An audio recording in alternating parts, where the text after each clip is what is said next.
Bom dia, meus amores, tudo bem com vocês? Hoje nós vamos fazer a correção das atividades de ecologia que eu passei na última aula. A primeira pergunta era: explique as seguintes teorias. Criacionismo. O criacionismo é uma teoria que diz o seguinte, que uma força superior criou tudo o que existe no universo. Ou seja, uma força divina criou tudo que existe no universo. Segunda, fixismo. Tudo aquilo que foi criado por essa força divina deveria permanecer como tal, ou seja, permanecer fixo. Não iria ocorrer mudança nessas espécies. Então, fixismo, tudo permanece como foi criado. Teoria de Lamarck. A teoria de Lamarck é a teoria da lei do uso e desuso. Ou seja, quanto mais eu uso um membro, ele é melhorado. O membro que eu não utilizo, ele é atrofiado. Essa lei é conhecida como, teoria, como teoria do transformismo, a transformação da espécie. E por último, a teoria de Darwin. Darwin criou a teoria da seleção natural, onde os indivíduos mais adaptados sobrevivem e os outros, eles são extintos, ou seja, apenas os mais adaptados têm condição de sobreviver no ambiente, criando a teoria do evolucionismo. Segunda pergunta: descreva os principais conceitos ecológicos. O primeiro, espécie. São seres capazes de cruzar entre si e gerar descendentes férteis. População. Conjunto de seres da mesma espécie que vivem em uma determinada área. Nós formamos a população humana. Comunidade. O conjunto de populações em uma determinada região. Lembra que eu falei com vocês que nós formamos a comunidade de Marechal Floriano, o conjunto de população humana, população de cachorro, gato, periquito, papagaio, mosquito, barata. Lembra que eu comentei em sala de aula com vocês? Ecossistema é formado pelo conjunto de fatores bióticos, seres com vida, toda a comunidade, mais os seres abióticos, ou seja, os seres que não têm vida. Solo, clima, temperatura, umidade, pluviosidade formam o ecossistema. Biosfera, toda a parte do planeta onde há vida.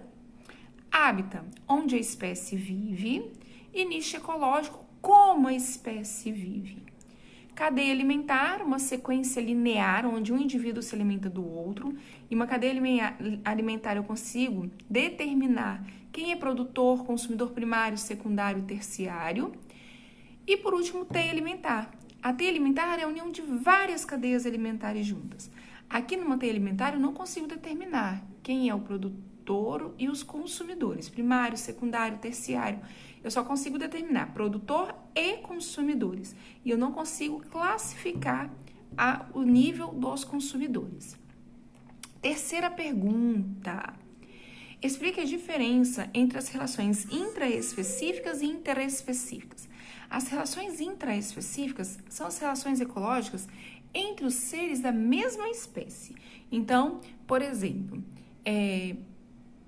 seres humanos, relação de competição, por exemplo, é uma relação intraespecífica entre seres da mesma espécie.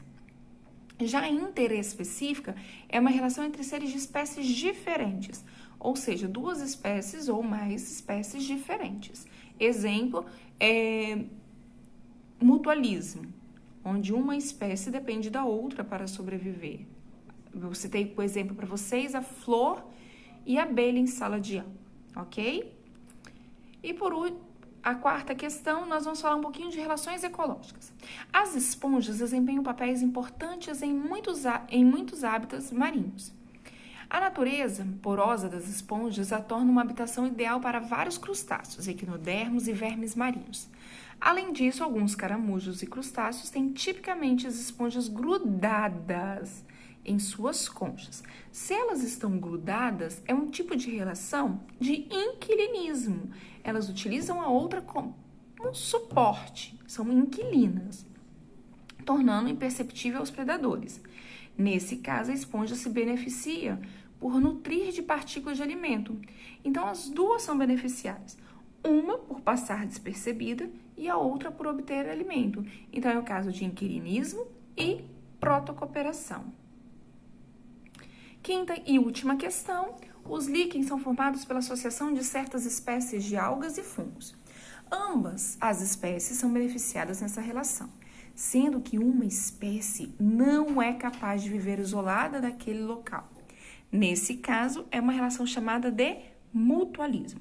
Lembra que a relação ecológica do tipo mutualismo é uma relação do tipo interespecífica, ou seja, entre seres de espécies diferentes, e ela é obrigatória, ou seja, um não sobrevive sem o outro. Aí nós usamos o exemplo do líquen. Em sala de aula eu falei do cupim e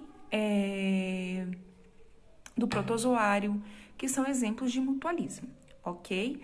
Essas eram as questões que eu passei na última aula. Qualquer dúvida em relação a esses conteúdos, vão tirando a dúvida comigo pelo WhatsApp, na sala de aula, nas nossas aulas presenciais, porque esse conteúdo é o conteúdo da nossa avaliação, tá? Então, não fiquem com dúvida, podem ir me perguntando, tá bom? Muitos e muitos beijinhos e até a próxima aula. Tchau, tchau!